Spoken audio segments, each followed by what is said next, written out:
Lo que me parece importante destacar es que es cierto que México no ha hecho para nada un buen trabajo en litigar el caso en México. Se sigue presentando básicamente lo que vimos desde 2019.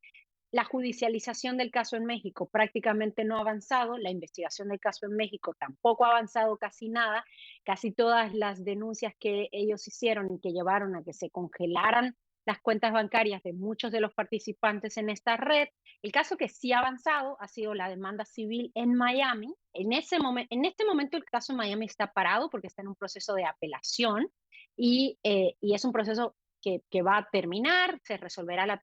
apelación y el caso continuará. Ese caso está avanzando y México tiene posibilidades de recuperar dinero. Se han embargado de manera preventiva algunas de esas propiedades en lo que se recupera o no el dinero, en lo que gana o no México el caso. Pero lo que sí ha pasado para nosotros desde la prensa, que no tenemos acceso más que a fuentes abiertas,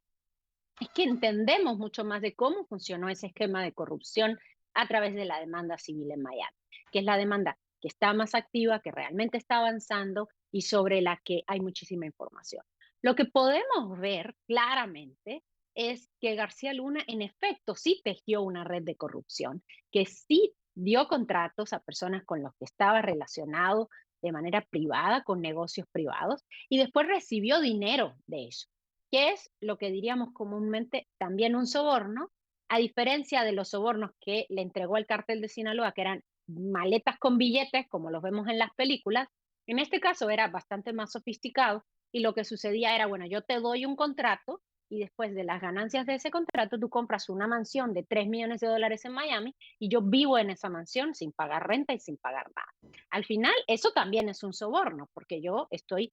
utilizando el usufructo de ese contrato para mi beneficio sin pagar nada. Es un poco más sofisticado y hay otros personajes que vale la pena destacar, que es el papel que tuvieron otras personas. En este esquema es muy claro el papel muy protagónico que tuvo la esposa de García Luna, Cristina Pereira,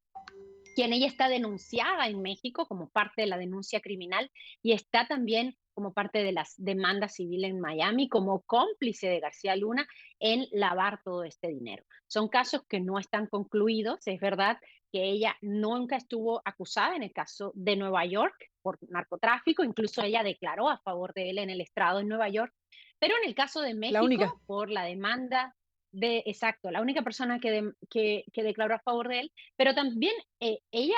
es protagonista de este asunto, al menos en lo que concierne a la parte de las acusaciones por corrupción oficial. Lo que queda por ver es qué tanto México va a pasar de las palabras en la conferencia matutina del presidente a los hechos judiciales para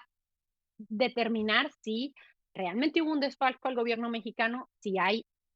digamos, una acción criminal sobre esto que involucre a García Luna y varios de sus familiares y a dónde llega el caso de Miami y eventualmente si México logra recuperar alguna parte de este dinero, que como decía son más de $700 millones,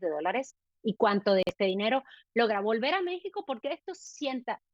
un precedente importante que ya lo hemos visto en el seguimiento al caso de Miami, para que otros países, no solamente México, sino Colombia, Panamá, Ecuador, otros países latinoamericanos cuyos representantes públicos han llevado dinero ilegalmente a Miami o dinero producto de negociaciones ilegales a Estados Unidos, logren recuperar ese dinero. De manera que ese caso es un caso que es mucho más relevante para América Latina de lo que fue el caso de Nueva York, porque es un caso, si se gana, el caso de Miami es un caso que va a sentar un precedente importantísimo sobre cuánto pueden recuperar los gobiernos latinoamericanos de los millones de dólares que se lavan en Estados Unidos cada año de las ganancias ilegales de contratos y esquemas de contratos como los que yo he visto en esta investigación y hemos visto, lo vi en las investigaciones de Panama Papers en las que yo participé, en Paradise Papers, y lo hemos visto en muchas otras investigaciones globales